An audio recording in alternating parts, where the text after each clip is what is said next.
आज आपण या ठिकाणी छत्रपती शिवाजी महाराजस्व अभियान समाधान शिबिर टप्पा 1च्या अनुषंगाने महाराष्ट्र शासनाचे माननीय मुख्यमंत्री देवेंद्रजी फडणवीस आणि आमचे महसूल मंत्री माननीय चंद्रशेखर बावनकुळे साहेब यांचा हा अतिशय लोकोपयोगी आणि लोकांच्या दैनंदिन गरजाशी निगडीत हे शिबिर आहे, ज्यामधून शेतकऱ्यांना विविध प्रकारच्या योजनांचा लाभ दिला जाईल, कल्याणकारी योजनांचा लाभ दिला जाईल, विद्यार्थ्यांना लाभ दिला जाईल।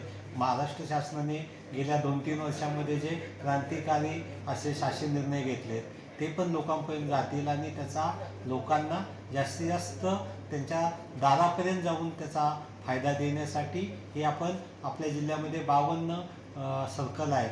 त्या प्रत्येक सर्कलमध्ये आपण म्हणजे मंडळ जे आहे महसुली मंडळ त्या ठिकाणी शिबिर घेऊन विविध योजनांचा लाभ देण्याचा आपण प्रयत्न करतो आहे। त्याचा आपण पूर्ण जिल्ह्याचं शेड्यूल केलेलं आहे, जास्तीत जास्त त्याला प्रसिद्धी देतो आहे आणि हे सगळे तालुक्याचे आपलं मंडळच्या स्तरावरचे पूर्णता झाल्यानंतर एक तालुका स्तरावर पण आपण 8 मेला एक मोठं शिबिर घेतो आहे। याची सुरुवात आता 7 मार्चपासून चालू होते आणि ते पुढे 8 मेपर्यंत आपण शेड्यूल केलेलं आहे। त्या ठिकाणी या योजनेचे आपण शिबिर घेणार आहोत। आमची विनंती अशीच राहील की जास्तीत जास्त शेतकऱ्यांनी ग्रामीण भागातल्या नागरिकांनी त्याचा लाभ घ्यावा।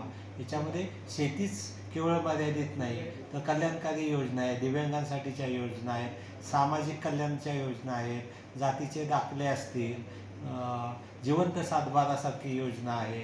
याच्यामध्ये पानंद रस्तेच्या अनुषंगाने काय कारवाई करायची तर ते आहे। वेगवेगळ्या डिपार्टमेंटचं